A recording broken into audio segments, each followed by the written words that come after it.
күндө ошо кыргыздын проблемасы жаштары 4 сааттап тойго барганга убактысы бар, бирок 2,5 саат үй тапшырманы аткарганга убактысы жок.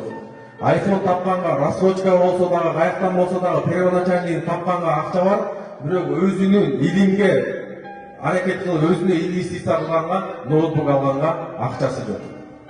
Мындай жаштардан кандай келечек күтөк болот? Онун талабы ушундай болуп атат, туканда 100 киши аткара турган адамды бир эле система аткарып атат да.